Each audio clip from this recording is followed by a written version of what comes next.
Ever since the first round at Lime Rock Park, our SRF drivers have been facing off at large venues built for much faster machinery. The start of the second half of the season returns to another, more intimate venue that will feel more suited to this lower-powered car. Summit Point is effectively a club circuit, and so it feels very appropriate for this series. But we'll see who feels most at home here in West Virginia as we get ready to watch Round 7 of the Weekend Warriors presented by Sim Stickers. And you'll see it all live here on the Global SimRacing Channel. Hi, I'm Joe Peak, and with me in the booth is Stefan Schlacher. Behind the scenes is our director, Sean Crackers Ambrose, and he's using cameras provided by W. Beard. Steph, from exotic locales like Japan down to some good old home cooking here in the eastern U.S. Tell us about this little track. Well, Summit Point Motorsports Park opened in 1970, located in Jefferson County in West Virginia. This track is nowadays one of the best-known racetracks amongst iRacers. A 10-turn, 2-mile or 3.22 kilometer long track with little elevation changes to speak of, it is narrow in width and quite bumpy in most sections of this track, because it is repaved the last time in 2007. What a lot of people don't know about Summit Point is that there actually is a third track that is actually longer than the track we're racing at today. But not only that, the Sports Car Club of America, or SCCA in short, actually held between 1999 and 2008 a 12-hour race on today's track. The last race being in 2008 with today's cars in action, the Spec Racer 4. But without further ado, let us show you how it is to drive around the Summit Point Motorsports Park main track in our GSRC lap guide. All right, we're in the GSRC SRF, so let's do a lap around Summit Point. Down the front stretch, this will definitely be your best place to try and overtake. The only thing is, everyone else knows this too, and will probably go defensive early. A slipstream could help you try to get ahead, but if you're on the outside, you'll probably want to try and over-under. The understeer this car experiences means coming off of 2, if you outgun your opponent, you could beat them to wagon wheel. And though you often see battles coming up to this corner, it usually isn't an overtaking spot by outbraking because it's swift and off camber. This is what they call an error-inducing turn because of how precise you have to be. Avoid getting your wheels into the gravel, and from off there, you get a short breather until 4. You'll need a lift to keep the racing line and help line up the braking for yard sale. It's very easy to outbrake yourself or simply lose control coming into here. This now starts the technical back half of the course, and you'll need lots of throttle control through the carousel and the S's. The off-throttle oversteer and on-throttle understeer make it a balancing game. Ideally, you'll want to set the car up for a better entry for the following corner by hugging the inside on the previous exit. That eventually culminates into turn 9, where it's very marginal on if you can take it flat out or not. And every little ounce of speed will matter here because you don't want to be vulnerable into paddock bend. As fast as this turn is, it makes side-by-side racing not only dangerous, but hampers your exit speed horribly. And since it takes you back onto the front stretch, you really don't want to be left under attack. But hopefully, if you've kept it together, you've now finished a lap around Summit Point.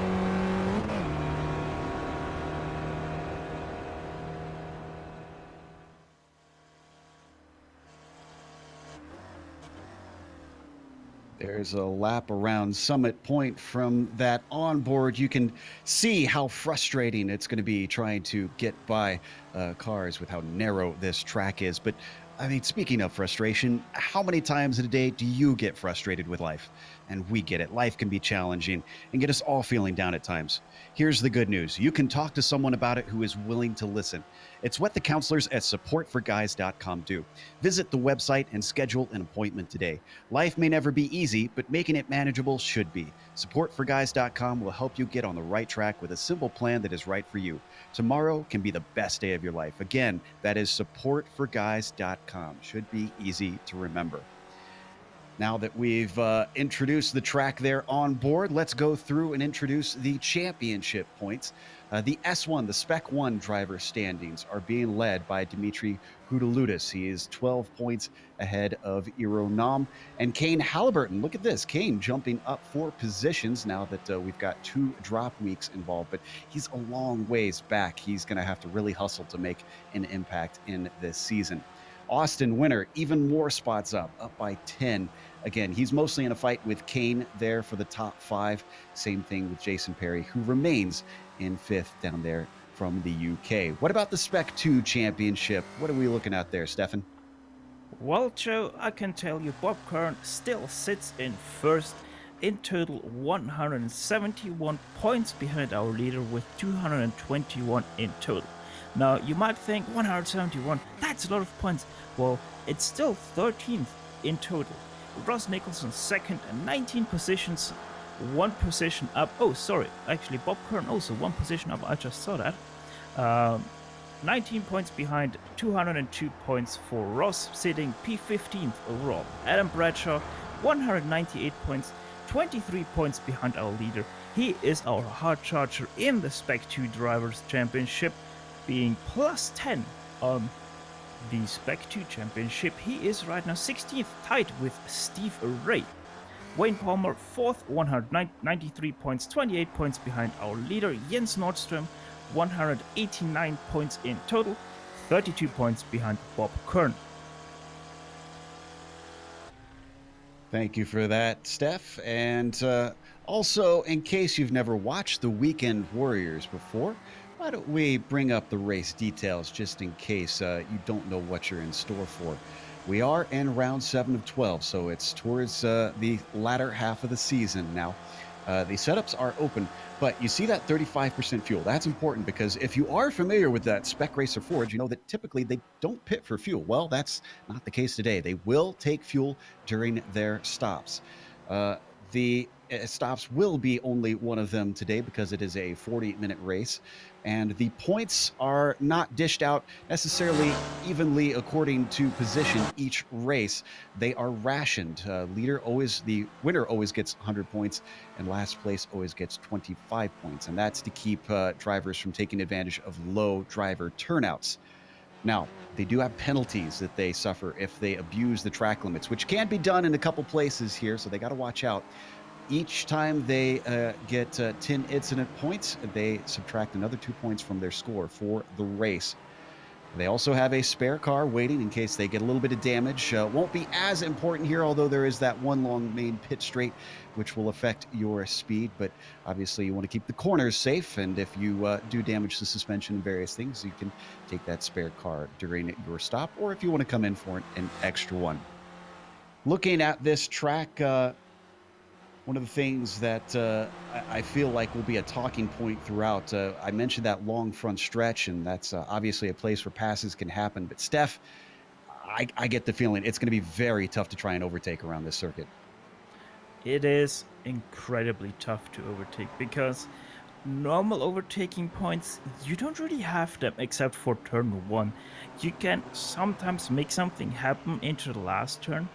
But to be honest, I don't really expect that either because these cars have so little power that you can't really make a difference out of the second last turn. So it is really going to be interesting how this plays out in such a big field that we have today. It makes you think that possibly the pit stops could play a role here as we watch on board Fred Desai working through qualifying. At the top of that qualifying for the moment is Iro Naum, but he's taken to the pits and is going to come back out with a fresh car. Dimitri Hudaludis is hot on his heels, only 1/100th between himself and the Estonian. And then it's really a three-way fight for the first three here in qualifying, Steph, because look at the time with John Madden, too. Yeah, John Madden just 5/100th of a second behind Aaron Num, so that is very interesting. And then you have already 2.5 tenth gap between Jonathan Madden and Kane Halliburton in 4th. Yeah, Kane Halliburton could come spoil the party. We saw he jumped up in the points as he's not had the results that we've seen these other drivers up towards the top have. That's why it's been mainly a fight between Dimitri and Iro. Dimitri himself seems to think that he could potentially take the fight to the Estonian, who is so dominant in many of these lesser-powered cars that we watched on GSRC. Steph, we've watched Iro be able to take wins in the Skippy. We've watched him take wins in the MX-5s, and it seems like any of these sort of club-level cars, this number 78, he's almost unstoppable sometimes. Well, these cars most certainly play into his driving style because these mostly are, and especially the Spec Racer Ford, are momentum cars. You need to be able to carry that momentum. So, someone like, for example, with my driving style, slow in, fast out, it just doesn't work with these cars because you need to keep up that momentum. You need to be able to stay off the brake throughout the turn. Very rarely you see someone on with these cars stay on the brake and trade brake into the corner up to the apex. So you really hard brake into the turn, off the brake onto the throttle at the beginning of the turn in, and then keep that throttle feeding in until you get out of the turn. That's the really big thing in this car, and a lot also in other cars. So that's why I really do think that it's Aeronom's driving style that makes such a big difference in these cars. Well, it makes sense since these are cars sort of encouraged to teach the basics of racing to drivers trying to climb up the ranks. We watched Tom Gradwell before we were seeing John Madden, who's actually been riding behind the car of Ironom, getting a tow. We said it's not really as much of a draft track, but it can still help you get some time. Gradwell down here in 24th doesn't have anybody helping him as the Australian comes across to finish this one. Madden still riding behind Nom, who I've been noticing on my screen at least, he's been blinking quite a bit. Yes, also on my screen, and apparently also for our director, so that's going to be interesting. Yeah, if they start to get fighting close up at the front, that'll certainly make it a hairy task for the likes of Hootaludis, Madden, and Halliburton. Let's see if this one's a little bit faster for John. All the way up to the gravel there for Ironom. That's a place where you can get those 1Xs and keep going. But as for John Madden, this lap across, not faster, still only a 121.7, and he's running out of time to try and get up to that front row. Well, in the carousel, Jonathan Madden gave himself some little bit of space to Aeronom as he was getting too close to him. So I'm not surprised that this was a slow lap for him. But now they have the problem. Jonathan got the space between himself and Aero, but Aero is running up to Chris Murakami. Indeed, and Murakami doesn't seem to be on a hot lap. Is he going to pull over and let him through? Yes, he's going to try to. That could still hold them up. Stays out of the way in the braking for yard sale, and both of those Bushfink cars are through now. Laps. Go ahead. Sorry, I just want to give some. Little. Retrospective on how this track looked because we have a spinner in front of them.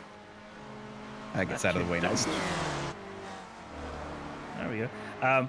Yard sale used to be a 90-degree right-hander into a 90-degree left-hander into a 90-degree right-hander, but they changed it up to make this track that little bit longer.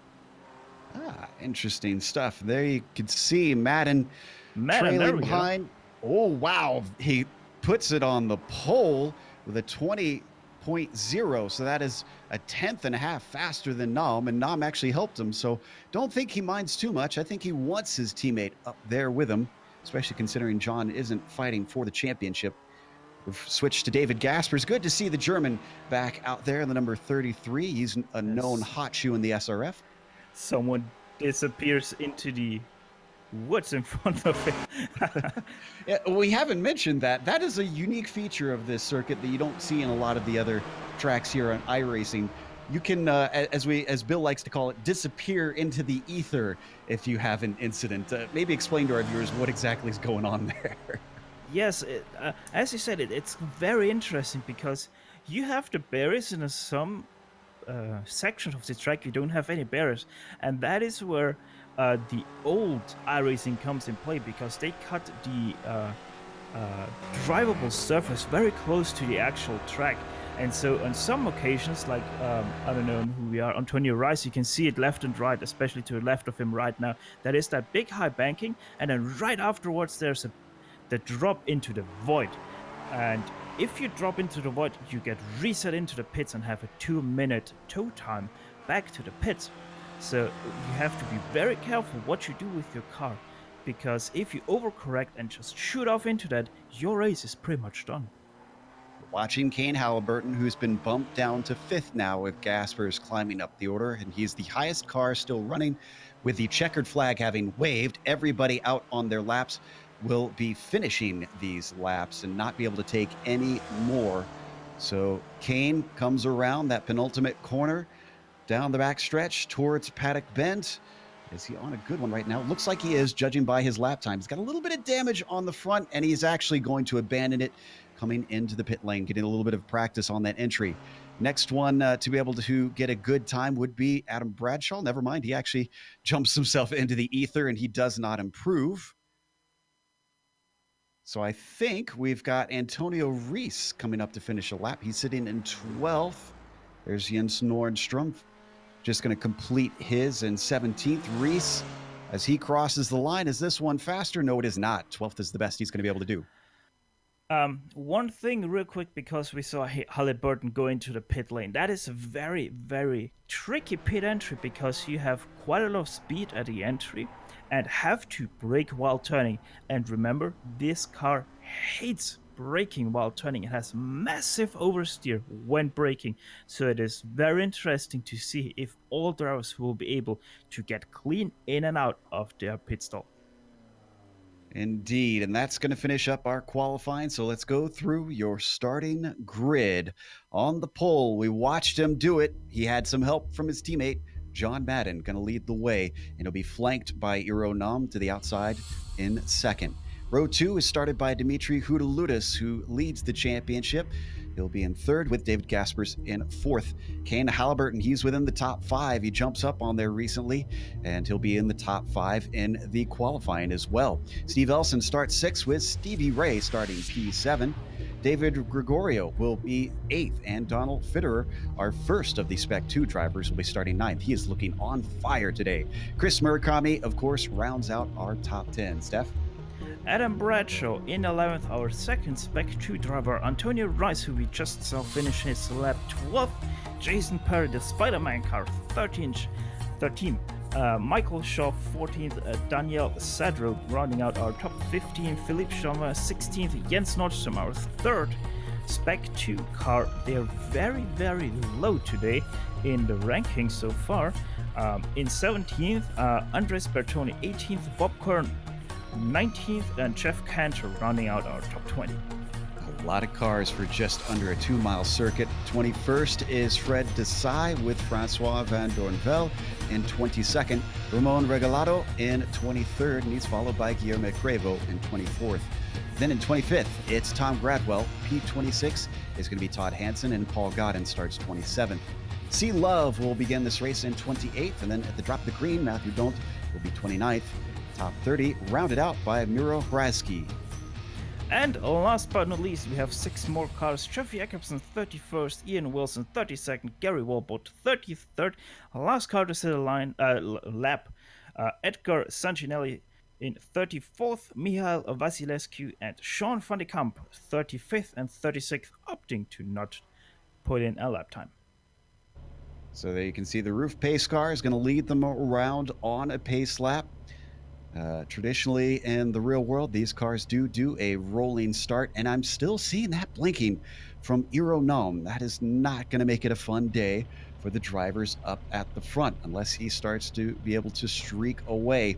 Not only that, but it is also very unlike of Iro Nam to blink.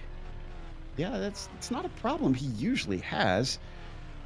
So hopefully it clears itself up as pace car now takes off. Now we can see that how narrow the track is, and from some of the onboards we've seen, it's a little bit bumpy. I don't think it's necessarily the bumps that these cars worry about, Steph, but I know that some of the curbs can sometimes upset this car. Are there any danger spots where you really can't climb on top of them? There are. You can't climb up onto turn 1, then turn 3, turn 5, turn 7, turn 9, turn... A lot of them, it sounds like. pretty much every single turn that has a curb here, you can't climb onto it because it upsets your car that much. All right, so we'll see who flirts with that, who tries to find that little bit of speed cutting closer onto the corner. Here they come up to Wagon Wheel. This is another one where you can rack up those incidents. And again, those do come into play. We have Iro Num with a few penalty points subtracted because of him racking up the incident points. Even though they don't get disqualified with them in this series, they can cost themselves in the championship. Good conditions out there today. We were talking about a little bit before the broadcast. The weather out there looking relatively cool here in West Virginia, Stefan. Yes, it is a bit on the cold side today. We are having 68 Fahrenheit on the air, 75 on the track with a partly cloudy morning skybox for this time around. Winds from the west 9 miles per hour. These winds will not play into any effect here because they are not going down or up any of the straights here. But you have to be careful last turn, as these cars are momentum cars, and you have to be careful there because this wind will slightly push you more outwards on that last turn. All right, we'll see if anybody loses it there. In fact, we're going to see very soon, because as they come up to Paddock Bend, the roof pace car peels off, as now John Madden has control of the field. He does not wait at all. He launches immediately through the corner. In fact, that puts his teammate at a disadvantage as the green flag waves already. Dimitri Hudaludis is on his inside, and he's going to get a bump draft from David Gaspers to see if he can get him fully passed by the braking for turn one. This can be a danger for the cars as they're all going to accordion together. Hudaludis trying to look to the inside. He has aspirations for the lead. Now sticking his nose in with John Madden. Back in the pack. Behind. Yeah, it looks like a bit of an accident as Daniel Sadro. No, it looks like Adam Bradshaw involved in that. That's 8. I'm counting 8 cars right now that sadly got involved into that wreck. Yeah, very unfortunate. Net coat, and off they went. We'll go back to that in a bit. Madden held on to the lead with Hudaludis still in second. Noam slots into third. David Gasper still in fourth position. As they now get into the twisty technical part of the circuit where it's got to be effectively single file. Coming off to turn 9. Let's see who gets a run off the penultimate corner, Steph. It sure does look like that Dimitris got a bit of a run there on Jonathan, but obviously he's way too far back there. But let's see if he can do something out of this last turn. As you said, both the Bushwink drivers are running a bit wide there too. They were doing that a lot in qualifying, we saw, so it seems like they're trying to eke out all they can from that final corner. Iro Num now having David Gaspers on the attack, but looks like Gaspers lifts as we were on board with Num there. He's riding behind them, now coming through that first corner hairpin. Effectively counted as 2 turns with the way it opens up here with that second sort of apex, Steph. Yes, I'm quite an opposition to counting 1 turn as 2 turns because you only turn your wheel once, but we're in America, NASCAR turns are 4, so these are 2. Yep, indeed, and look at Dimitri get up to the back of John Madden, doesn't make an attack down into yard sale. So I think they've settled it out. I think we have time to take a look at that replay with Bradshaw, I think it was. Did you catch who else was all involved in that? I'm seeing Perry has taken a tow, Antonio Reese, so I'm guessing some of them. Yes, Bradshaw, Chauvet, Rice, Perry, and then a few others who were able to continue with their race but have major damage on their cars. Watching on board Hudaludis, we need to get to some of the cars involved in the incident here. Here's Bradshaw. Looks like just side-to-side contact when things kind of came together, and it was almost like a pinball action. Was that Reese, I think, who unfortunately was shoved around? Yes, it's just quite, as said, narrow track, and it just all happened way too fast for anyone to react. Pass for the lead happening. Dimitri Hudaludis managed to get by down into turn 1. And John Madden gets demoted back to second, just ahead of his teammate Iro Num. David Gasper still hasn't made a move, and they've got Kane Halliburton now in a 5-car breakaway from the rest of the pack. this could be what they want. You're trying to limit how many are involved in this lead battle. Well, the thing is with Gasperson, I don't know how much you can make a difference with fuel saving, but he most definitely is doing that with lifting way early into turn 1. Question is, how much of a difference can that make? How much of a difference does it make for him? And where will it come out when everything plays out? Well, and all the previous tracks too, we've had very, very long lap Ray in times. the wall. For Lime Rock. Oh, who was that? That's Stevie Ray there into the wall. Too much curb. Yeah, coming off at turn 9, you talked about how dangerous that could be. It looks like he actually got off the curb completely. And boy, it's a bad thing that those tires were right next to the track as we see Stevie Ray have to come in for repairs. Unfortunately, this might be too early. Might be too early indeed, but one thing that we have right now battle between Bob Kern, Paul Godden and Tom Gradwell in 17th, 18th and 19th. That's for P4 in the Spec 2 category right now. Kern leading the group for now. He's being closely chased by Godden. Actually goes a little bit defensive, come up to wagon wheel, but you got to be all the way alongside, I think, to make a move there. So Godden going to stay patient behind. This is where it can make the difference. Drivers trying to power off the corner, see if they could set themselves up for yard sale. Godden was trying to get to the outside there for yard sale to have then the inside for yard sale, but Popcorn really good at closing the door. Matthew Daunt was given a go at Tom Gradwell, but Gradwell a little bit wide coming into the carousel. He recovers, but loses a little bit of touch with Paul Godden. That's going to split them up into two groups for just a moment. The draft should bring them back in. But before we had that incident with Steve Ray as Gasper sets the fastest lap, the point that I was talking about is we had long laps before, so trying to save an entire lap's worth of fuel as it looks like Godden's got to run this time, and as we jump back up to our leaders, this track is so much shorter. Is it possible maybe to save an entire lap of fuel, or like you said, is it too difficult to save fuel to try and do that? It's a good question. The amount of practice I had before my C-clamp failed on my wheel was limited, but from what I've seen is that you use little to no fuel per lap here. So I think you can make a difference over this full stint for one lap, but I don't think it's much more than a lap, and it will be very close for one lap. Ooh, Donald Fitterer, the top driver in the Spec 2, actually gets hit as he tries to come back on track. I don't know if they have stewards to judge these, but that is definitely an unsafe rejoin. All started in the carousel here, Steph. Yes, it's once again the driver mentality of not wanting to lose too much positions there and just a bit too unsafe there. Let's put it like that on the rejoin for Fitterer.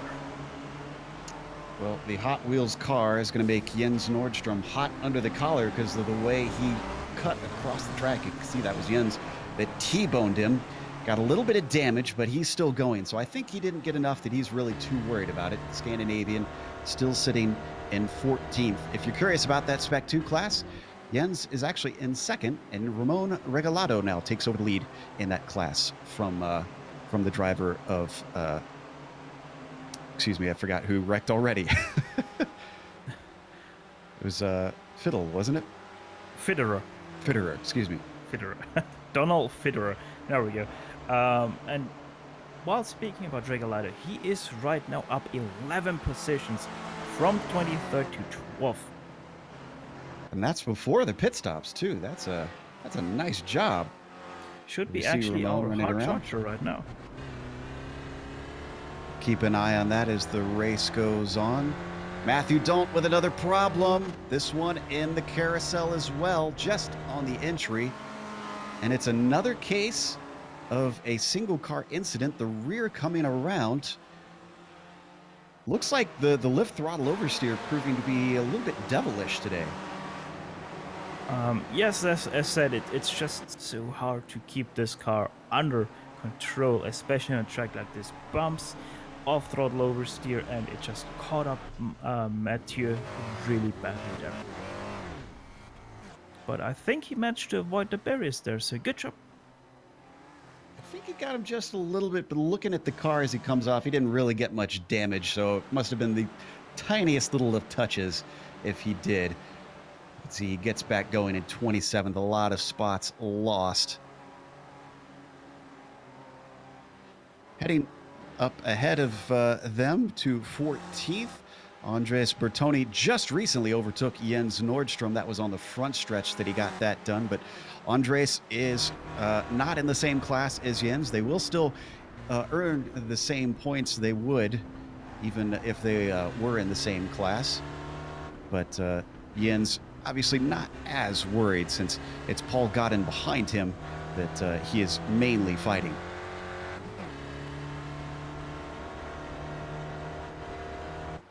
David Gregorio currently in 7th, also has Michael Shaw, and Michael Shaw's got a great run coming out of paddock. It looks like this is going to be a slam dunk, especially if Gregorio does not defend. Oh, no, they're going to work together. They link up in a little bit of a bump draft, so David Gregorio is going to get slightly faster lap out of that one. Yes, they clearly want to get away from Chris Murakami as of right now. Gregorio with a little spin there. Yeah, maybe that extra speed maybe caught him off guard. I think he actually caught the inside curve, and that bounced the car around.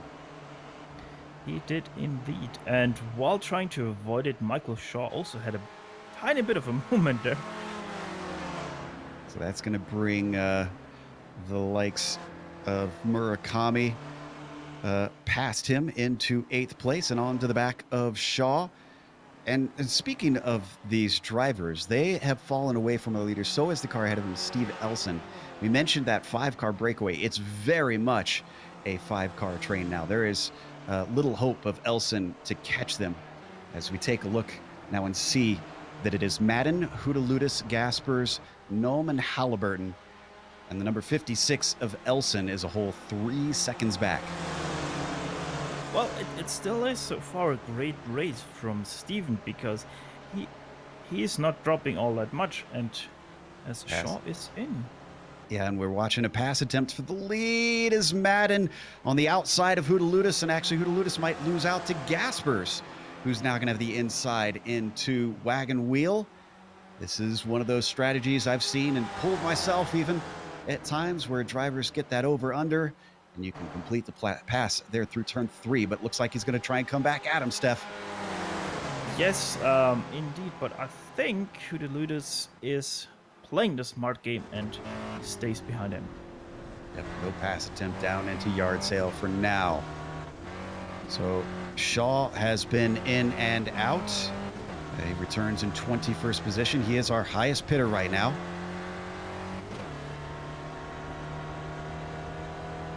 In fact, he is the only driver with a scheduled stop, I want to say. That might be right, yes.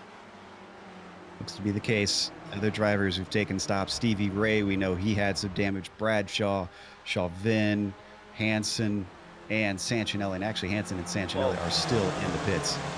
To be honest, I think that Michael Shaw is a somewhat semi stop for him, because he was kind of forced to take the damage repair. He was kind of not forced to do it, but I think it's semi-forced there. Sea Love had a bit of a spin, and he's since disappeared from the timing and scoring, so we're not sure what's going on there. Had a pass for 10th as well. Guillermo Cravo overtook Fred Desai into turn 1, just missed it. There you see the number 23 of Cravo now in front. Desai trying to come back at him, but Cravo covers him off. Take a look and see how that was done. I caught them just side by side on my screen. Looked like it was probably a good draft down the main straight. Indeed, you can see Cravo in the gray machine just ducks out. Desai doesn't even defend. Lets him have it. And as they go through one, that job is completed. Alright, let's see if I can get this quickly over with before we see something happening for the first position. No, as they go. I'm gonna try to keep my expertise for me till the next time. Okay. Yeah, side by side once again, John Madden and Gaspers now fighting for the lead. Oh, whoa! Was there contact, or was that just an evasive maneuver from Madden? Both were sliding, so I don't think there was any damage. It was just catching the slide there from Madden himself. He had a nose in coming up to Wagon Wheel, but gives up the Ghost. That moves him back down into second. Hootalootus right behind him. We thought that passing would be difficult, and it has in places, but that front stretch, the draft seems very, very helpful today. Certainly seems to be one of the few spots where you can get it done. So we're right on board with the Greek driver. This is our leader in the championship, and he is ahead of his main rival for now. So he will outscore him as long as he doesn't get too many incident points. This is good news, but there's still quite a bit of racing left to go. Oof, we watched the battle between Desai and Cravo. Well, they've got another friend, Andre Bertoni. Oh, and they don't have him anymore. Great save. Yeah, Bertoni almost losing the car coming into the carousel. He gets it back together, but what could have been a good chance for 2 positions has slipped through his fingers.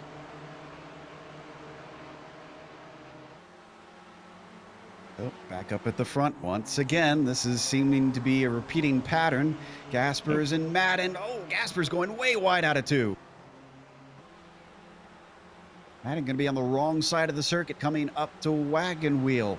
Dimitri blows up, doesn't want to get involved in this, make it 3 wide, and looks like for now, Gaspers holds the lead. Oh, and that battle for 10th getting back together again. Fred Desai pulled a beautiful over-under on Cravo, who outbraked himself. This has allowed Bertoni to get back into the mix. Great stuff here in the mid-pack. These are all Spec 1 drivers fighting for a top 10. And quite interesting, our Spec 2 drivers, we normally see at least one at all stages in the top 10. Our first Spec 2 driver, 1 spot behind them, Ramon Regalado in 13th, bringing Jens Nordström right with him. Yeah, and I can imagine that's going to be a fierce fight for those two. Because, again, that is for the Spec 2 lead. So we continue to watch this battle between Bertoni, Cravo, Desai. Cravo with a decent run up to Paddock Bend, but don't think he's going to be trying it here. Indeed, he doesn't. A little bit off the apex for Fred, and a great bit of momentum for Cravo. Can he not outbrake himself into the first corner this time? He could make this a slam dunk, since he should be fully passed by the time they slow it up. Oh, but we're going to make it 3 wide. Here comes Bertoni with a huge head of steam. He's on the inside of Cravo this time. Cravo trying to hold it, just squeezes him down to the apex, carries the speed, and has the inside up to turn 3. Nicely done by Guilherme. Very great pass by both Guilherme and Andres there, really putting that slipstream to full effect. Oh, Steve Elson's had another problem. This is another one of our top 10 drivers. Breaking into yard sale, he seems to have lost the rear. We'll see the replay that bumps him down to 9th, thankfully well before this battle for 10th, so that he doesn't get caught up in it. Here we watch him just ahead of Murakami when the incident happens. It's just slightly outbraked himself and then on the marbles lost it over the bumps. You could see him sawing at the wheel, desperately trying to hold on to it, but it was not to be. The Black Machine returns to the track unscathed, but maybe a bruised ego. Now, the interesting thing, I took a look at Michael Shaw. We mentioned he is the highest pitter right now. He's out in a bunch of clear track. This is actually working out beautifully for the number 55 to just run on his own with his pit stop done. As speaking about, I just saw that Ramon Regalado with a spin out of the last turn hitting a wall hard. Oh, no. So that's going to hand it over to Jens Nordström. You see the damage on that 288. Misery for Ramon is going to be wonderful news for Jens Nordstrom, who now moves into the lead in the Spec 2 field. Yes, and behind him we have Bob Hearn and Paul Godden. And not far off, we have also Donald Fitterer in fourth right now for Spec 2 drivers. Remember, Donald had his problems early on. He would have been the leader in the Spec 2. Hopefully, I can remember his name a little bit better for the rest of this race. As we take a look at the battle for 6th place, Murakami leading Gregorio and Sadro.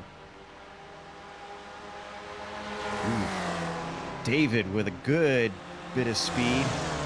Let's see if he can do a little chant here to help him get ahead. No, he's going to lift, but this is going to give a chance to Sadro, who also is going to stay in line. This is, yeah, this is a very polite battle.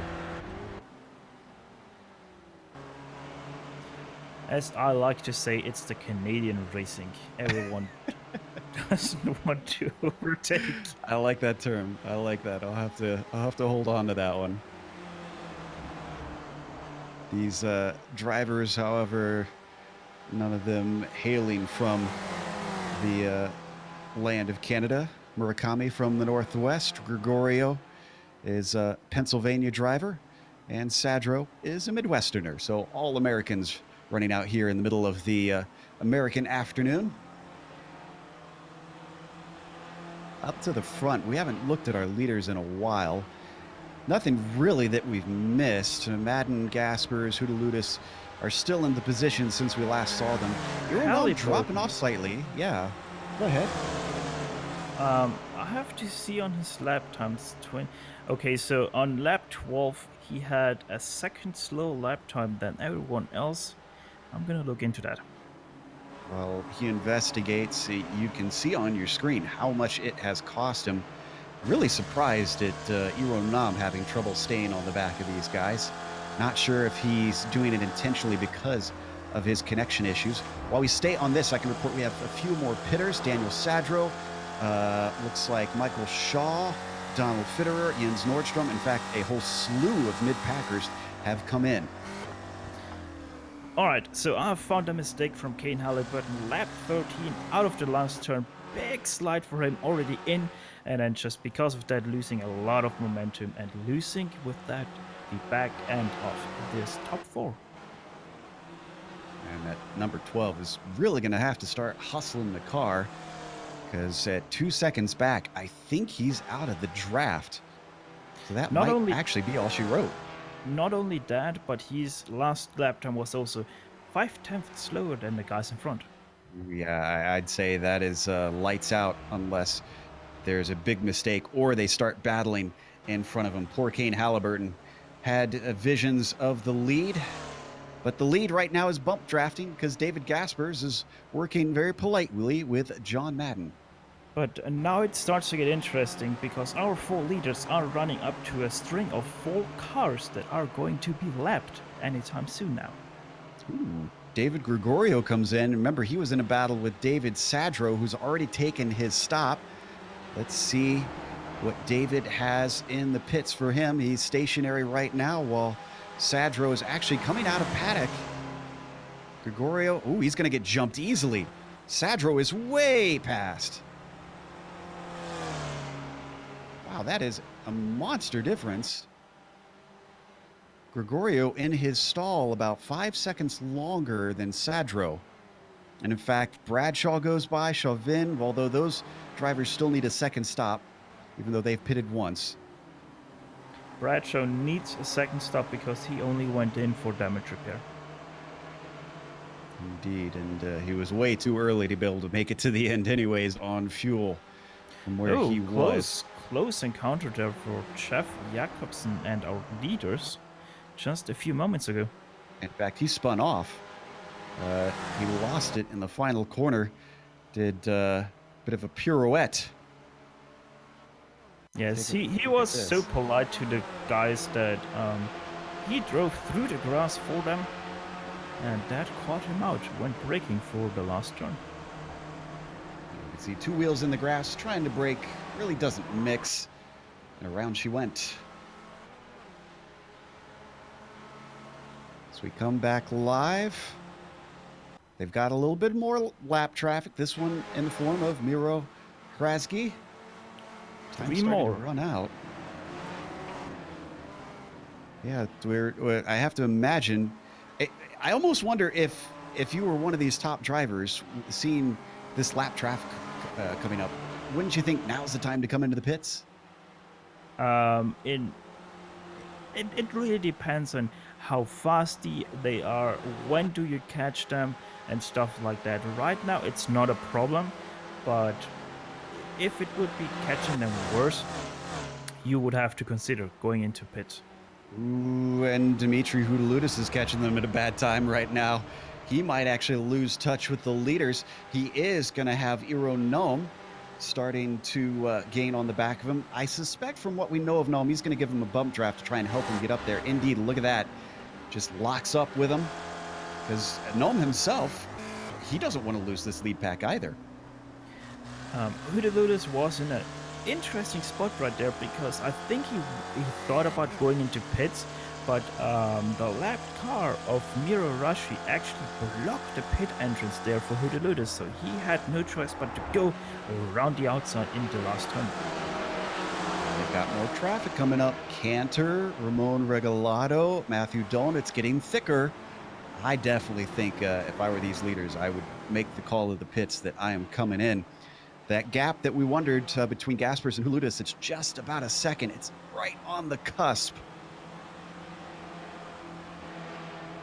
See if we have any takers as they weave through the S's, come out of the penultimate turn. Pit entry is before the next braking zone. It is slightly before, but it can easily be blocked off by a single car as Houdaloutis, there we go, goes into pit lane. Yep. I think he was thinking exactly what we were thinking, but Gnome stays out. Not sure about that. Guess Gnome thinks maybe he could be a little bit faster on his own. Houdaloutis, it should be our highest pitter right now. That is taken by Michael Shaw, but he's still coming through the carousel, so I don't think he is anywhere close to jumping the Greek. Yeah, he was 40 seconds ahead of him.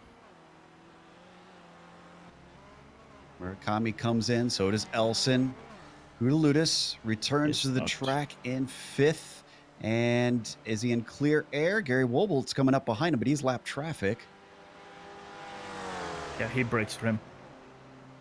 Houdaloutis about 10 seconds clear of Francois van Donneveld, I think.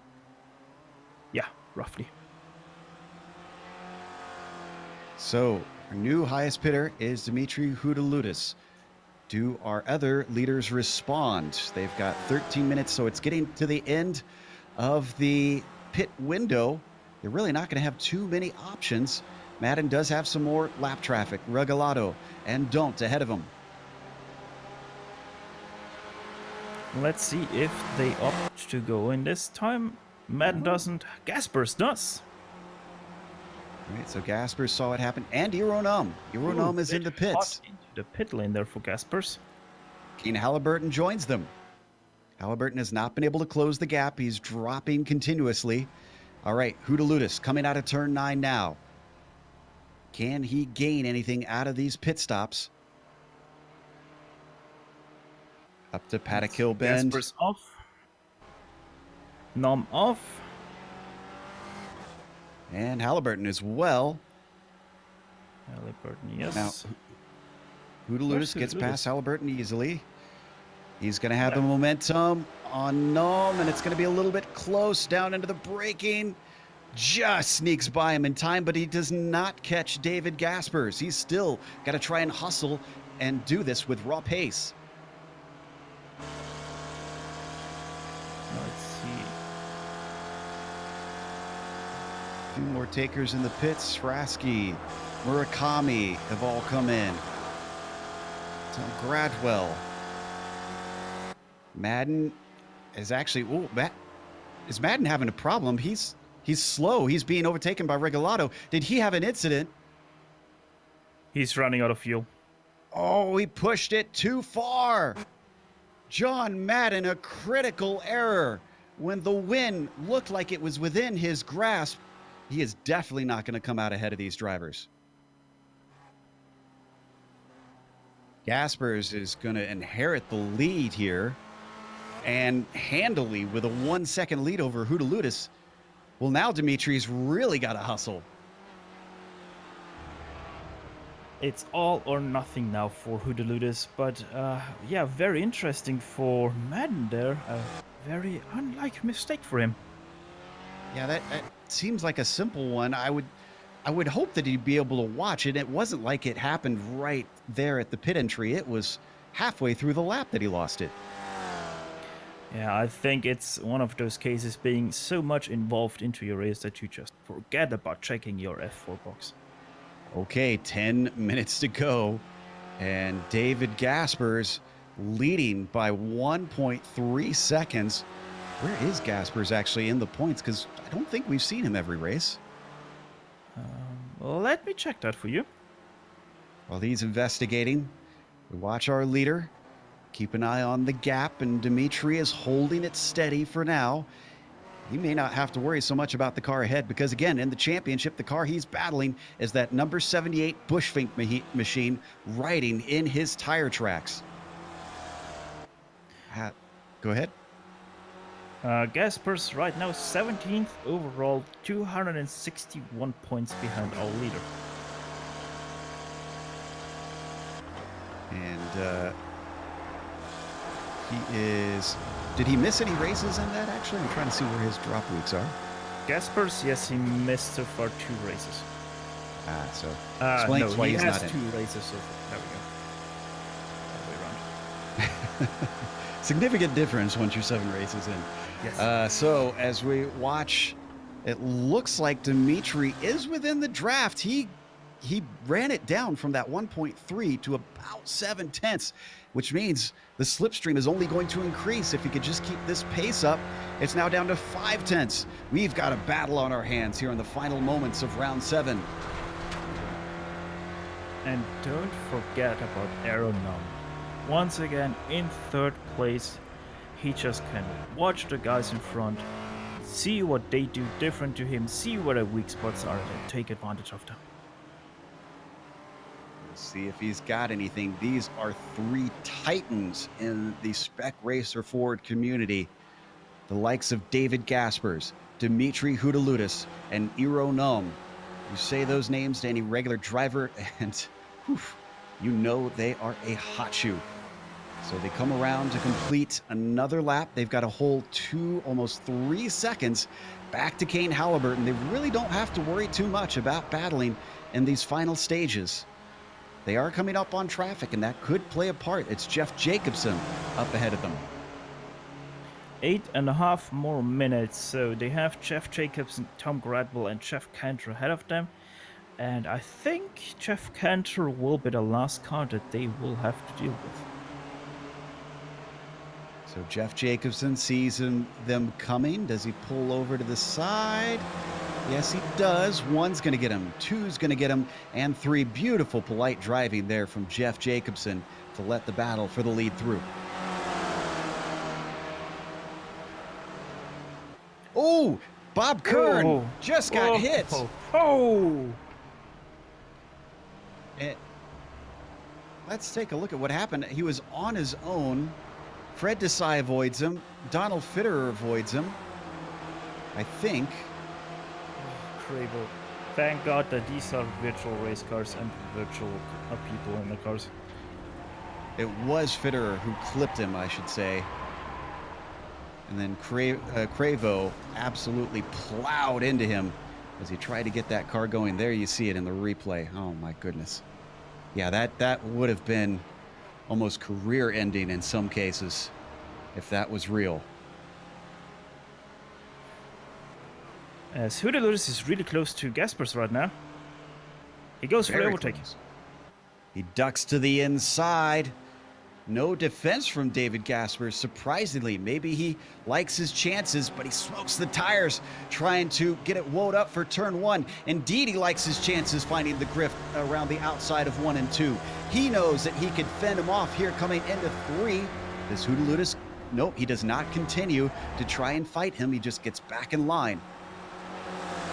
Gaspers got a little bit squirrely there out of turn 3, sorry. That was some very clever driving by the German. I was surprised that he was able to hold it around the outside, but it gave him the perfect defense for the next few corners. Quick note, I don't know if you saw it on the broadcast, but there was some smoke going into turn 4. Matthew Daunt spun it out once again and towed his car. Well, I don't know if he's going to be able to get to the end with so little time left. These three certainly look like they will. Now down to 6 minutes. Last time, oh, big slide into the final corner for David Gaspers all the way off track. It's going to be a much easier time for Dimitri this time. And in fact, I wonder if Nom even is going to get him. Oh! Onto the brake there for Nom.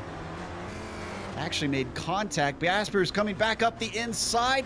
What looked like an easy pass for the lead could be a loss of position here for Hudaludis. He's going to have the inside down into wagon wheel. He's a little bit behind, but he lifts for it. Is there any damage on the front of Aero from that? Can we get an onboard with Gaspers looking back at Iro Nom? Because that was a good thunk. Looks like he got away with it.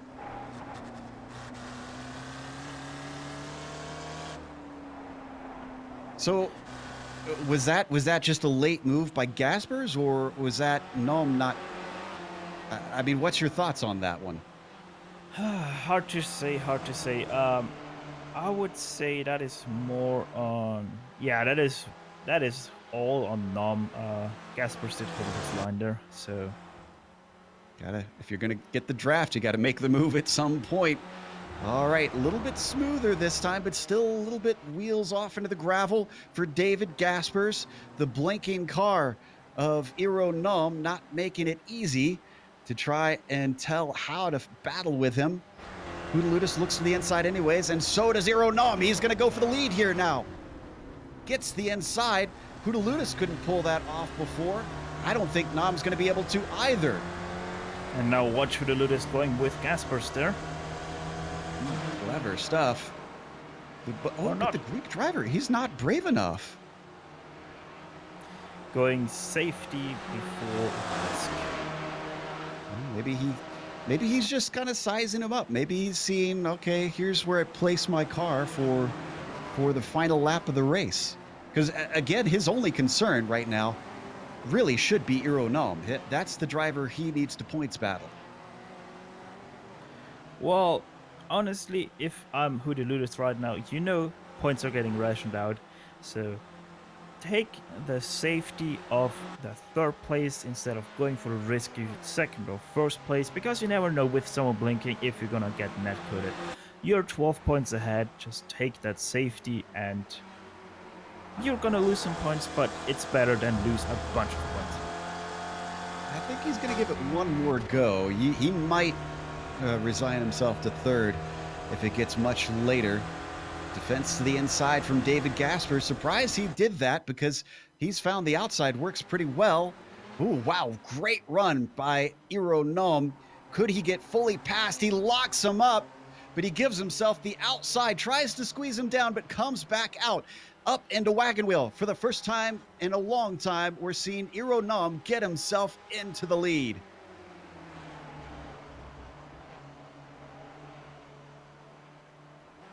Could we see a battle now between Hudaludis and Gaspers? Nope, he lifts on his way down to 4. Ooh, but Gaspers has the thought of it. Oh, does he lose the car? He gathers it back together. What a save.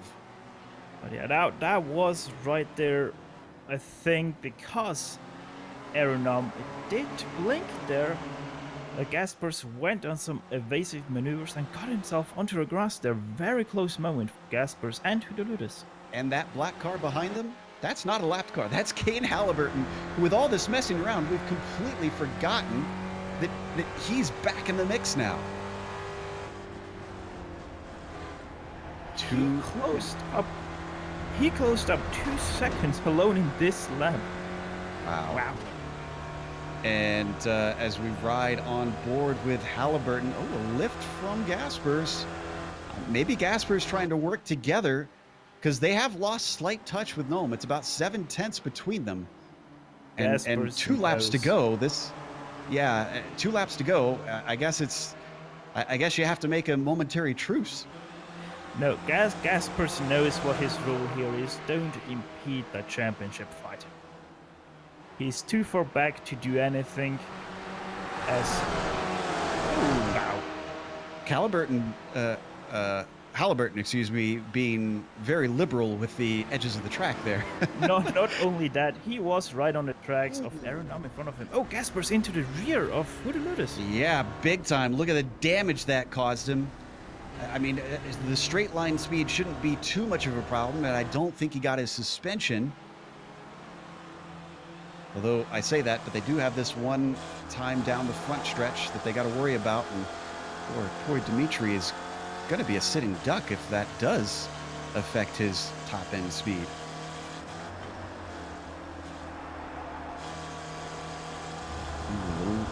A little bit wide for Gaspers. Here comes Kane Halliburton. I don't think Halliburton gives a damn about Gasper's role. He's going to try and take a podium if he can, maybe even a second place. He is in the top 5 in the points. He's not close enough to make an attack on Dimitri Hoodeludus. Madden disconnected. Oh. What happened to Jonathan Madden? Well, while you look at that, I'll keep an eye on this battle for the lead. Hoodeludus trying desperately to get back up with his championship rival. It is still about 7/10. Could be a case of too little, too late. They do have some lap traffic. Adam Bradshaw up ahead of them. Tom Gradwell gets out of the way, or tries to stay out of the way. He's going to stay completely off track, lets them through. Gaspers is really far behind suddenly. I wonder if he's short fueled. Wonder if he didn't put enough in. Adam Bradshaw. Is he going to affect the race? Gaspers He's is just out. ahead of our leader. As Gaspers takes a DNF in the final lap. Ironam still blinking. Oh, Halliburton trying to make a move at the end, but it's too little, too late for both Hoodeludus and Halliburton, because Noam takes the win here in round 7. And quick update about Jonathan Madden. He just vanished off the front stretch, and then it said disconnected, but I think he lost connection. And poor David Gaspers, he drifts across the line. Actually, he's going to lose it to Shaw. Maybe it's going to be right at the line. Oh, no. Oh, did he keep it? No, Shaw took it. Shaw took He's it, still yes. finished. Oh, there we go. Okay. Gaspers finished 5th across the line. Sadro was just shy. Close stuff. Any other battles? Donald Fitterer. This is for the lead in the Spec 2. Jens Nordstrom looks like he's got this one wrapped up. Steve Elson, short pitted too. Oh, gotta figure that fuel out. Philippe Chauvin, short pitted too. 14th, rolling over the line right now. Don't think we've got any more battles. Ramon Regalado going to be the last one across the line. In And fact, he I don't think also he's going to get across the short-pitted. line. Yeah. Wow, Oh, we didn't talk about short pitting. Yeah. I didn't think that would be a talking point today, but apparently it is. So with that, we're going to take a quick break here on the Global Sim Racing Channel. We're going to come back with the unofficial results as well as driver interviews. But stick around, because on screen you're going to see all the upcoming broadcasts here on the GSRC.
Welcome back to the Weekend Warriors presented by Sim Stickers. We watched round 7 here in West Virginia at Summit Point Motorsports Park.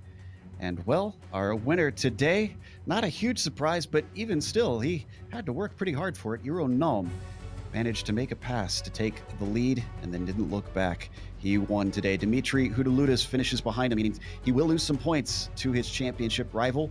Kane Halliburton will lose points to both of them and continues to slip away. He's going to have to start beating them if he wants to win this championship. He finishes in third.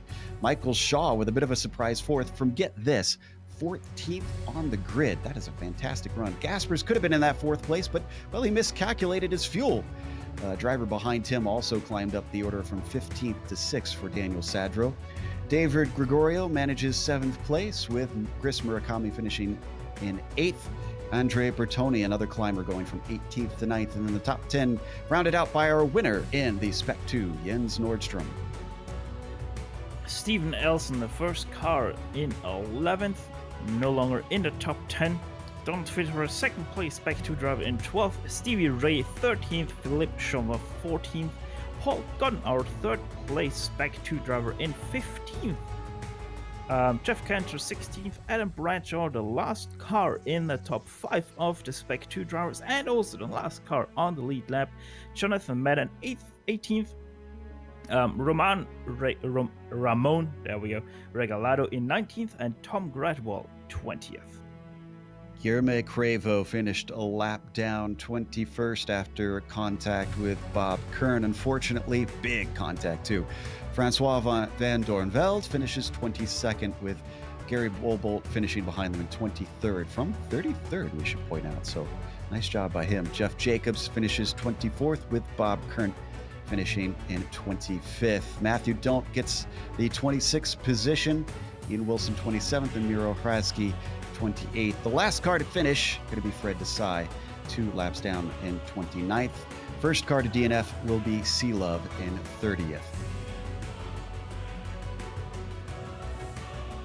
Of course, Todd Hansen coming home 31st, with Edgar Sancinelli 32nd, Antonio Reese 33rd, Jason Perry finishing 34th, Miguel Vasilescu 35th, and Sean Vandenkamp rounding out the rest of our field. I think Sean actually even had a DNF or DNS today.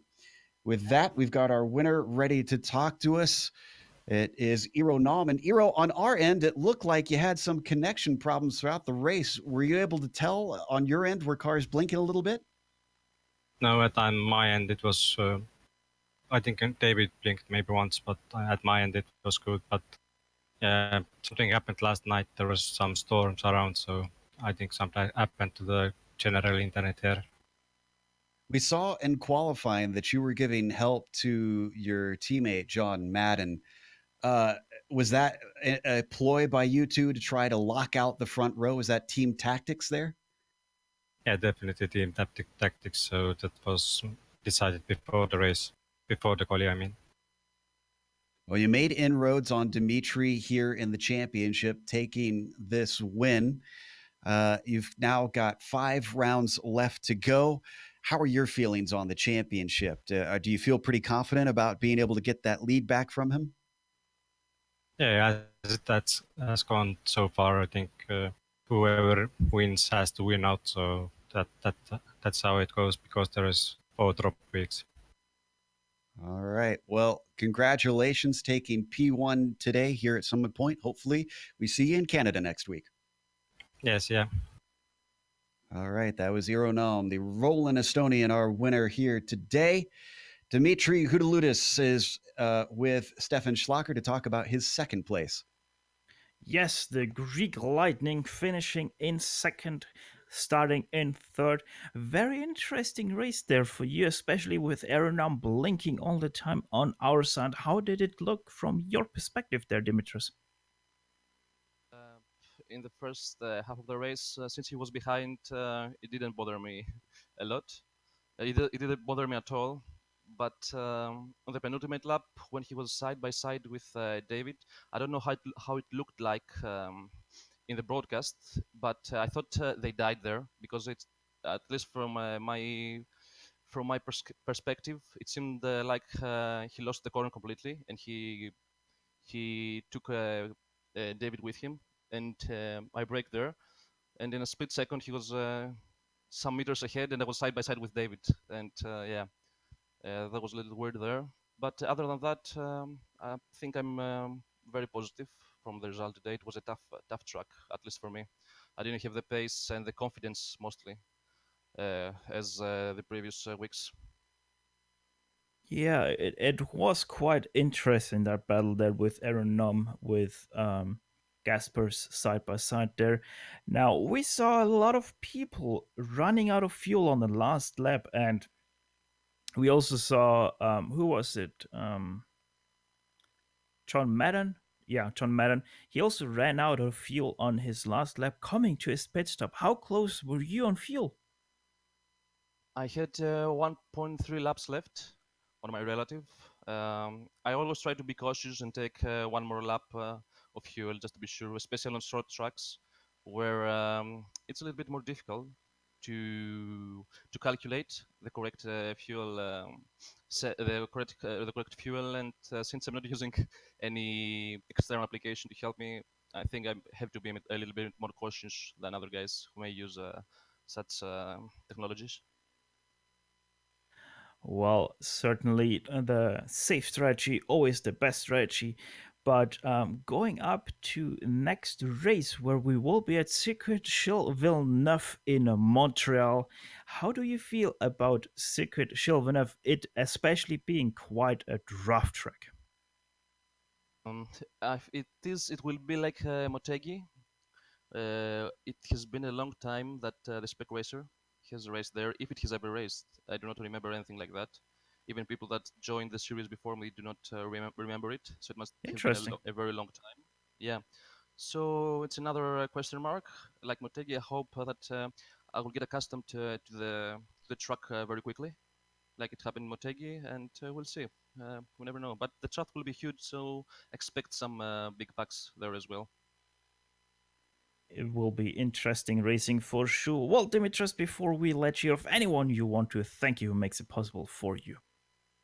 Yeah, of course, all these amazing people show up every week.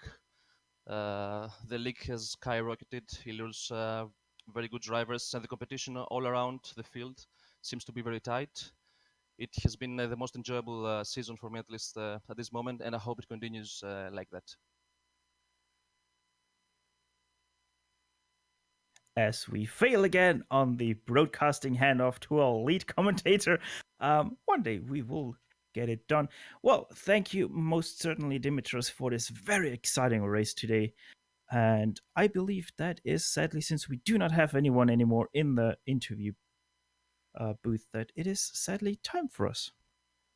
It is indeed time to close. Well, you didn't finish up with the interview. I wasn't sure the two were done there. So, with that, we are going to thank some people before we go. Of course, a huge thank you to our sponsors, simstickers.com. Definitely go check them out. Very helpful with your sim setup to make sure and map what you have on your keyboard as well. Supportforguys.com. Mental health is incredibly important.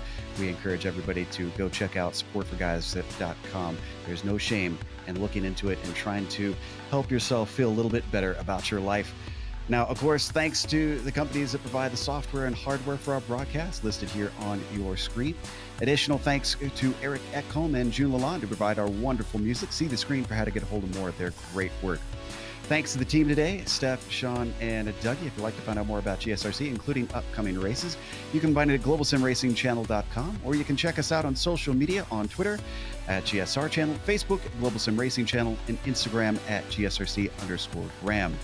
The next race we have is going to be at Montreal, going up to Canada again. That'll be Sunday, November 4th at 3:45 p.m. Eastern.